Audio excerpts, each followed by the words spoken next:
കൈക്കൂലി കേസിൽ jail DIG Vinod കുമാറിനെതിരെ vigilance കേസെടുത്ത് ഒരാഴ്ച പിന്നിട്ടിട്ടും വകുപ്പ് തല നടപടിയില്ല. മുഖ്യമന്ത്രിയുടെ മുന്നിൽ ഫയൽ എത്തിയിട്ട് 3 ദിവസം കഴിഞ്ഞെങ്കിലും ആഭ്യന്തര വകുപ്പ് ഒരു നടപടിയും സ്വീകരിച്ചിട്ടില്ല. അനധികൃത സ്വത്ത് സമ്പാദനവുമായി ബന്ധപ്പെട്ട് പിടിച്ചെടുത്ത രേഖകളും ബാങ്ക് അക്കൗണ്ട് രേഖകളും വിജിലൻസ് സംഘം പരിശോധിച്ചു വരികയാണ്. TV പ്രസാദുണ്ട് കൂടുതൽ വിവരങ്ങളുമായി. TV പ്രസാദ്, നമ്മൾ പ്രതാപചന്ദ്രന്റെ കാര്യം പറഞ്ഞാൽ തുടങ്ങിയത്. പ്രതാപചന്ദ്രന്റെ കാര്യം പറയാൻ വേണ്ടി പരാതിയുമായിട്ട് ചെന്നപ്പോൾ അവിടെ ഇരിക്കുന്നു DIG വിനോദ് കുമാറിന്റെ പേരിലുള്ള ഫയൽ ഒരാഴ്ചയായിട്ട് ഒരു തീരുമാനം ഉണ്ടാവുന്നില്ല. ഇതെന്താണ് ആഭ്യന്തര വകുപ്പിൽ സംഭവിക്കുന്നത്? TV Prasad. Arun, good morning. Arun, 3 ദിവസമായി മുഖ്യമന്ത്രിയുടെ മുന്നിൽ DIGക്കെതിരായ ശുപാർശ വന്നിട്ട് വിജിലൻസിൻ്റെതായി. പക്ഷേ അതിലൊരു നടപടിയും മുഖ്യമന്ത്രിയുടെ ഓഫീസ് എടുക്കുന്നില്ല എന്നുള്ളതാണ്. ഈ DIG മുഖ്യമന്ത്രിയുടെ ഓഫീസിന് ഏറെ പ്രിയപ്പെട്ട ആളാണ്. ആഭ്യന്തര വകുപ്പുമായി ഏറ്റവും ചേർന്ന് നിൽക്കുന്ന ആളാണ് ഈ DIG വിനോദ് കുമാർ എന്നാണ് മനസ്സിലാകുന്നത്.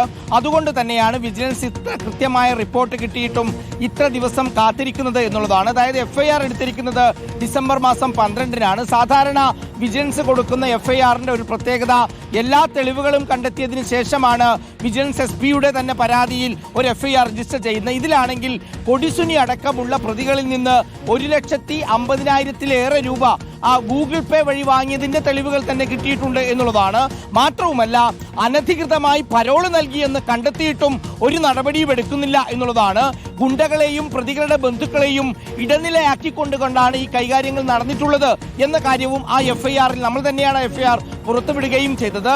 മാത്രവുമല്ല അരുൺ, ഇങ്ങനെ പണം വാങ്ങിയ പ്രതികളുടെ ബന്ധുക്കൾ ജയിലിൽ സന്ദർശനം നടത്തിയതിന്റെ തെളിവുകളടക്കമാണ് വിജിലൻസ് റിപ്പോർട്ട് നൽകിയത്. അങ്ങനെ ഒരു റിപ്പോർട്ട് ശുപാർശയ്ക്കായി ഒരു ശുപാർശയോടുകൂടി മുഖ്യമന്ത്രിയുടെ മുന്നിലേക്ക് എത്തിയിട്ട് 3 ദിവസം കഴിഞ്ഞിട്ടും അതിന്റെ മുകളിൽ അടയിരിക്കുന്നു എന്നുള്ളത് ഉറപ്പായും അത് DIG വിനോദിന് ആഭ്യന്തര വകുപ്പിലുള്ള ഒരു സ്വാധീനം കൊണ്ട് തന്നെയാണ്.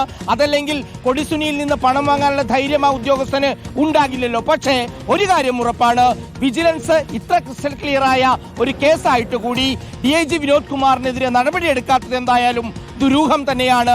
അഴിമതിക്കെതിരെ വാദോരാതെ പ്രസംഗിക്കുന്ന മുഖ്യമന്ത്രിയുടെ മുന്നിലാണ് ഈ ഫയൽ ഉള്ളത് എന്നുള്ളത് കൊണ്ടും. Arun, thank you. TV പ്രസാദാണ് വിവരങ്ങൾ നൽകിയത്. അപ്പോൾ പ്രിയപ്പെട്ട പ്രേക്ഷകർ, ഇതൊക്കെയാണ് നമ്മുടെ നാട്ടിൽ സംഭവിച്ചുകൊണ്ടിരിക്കുന്നത്.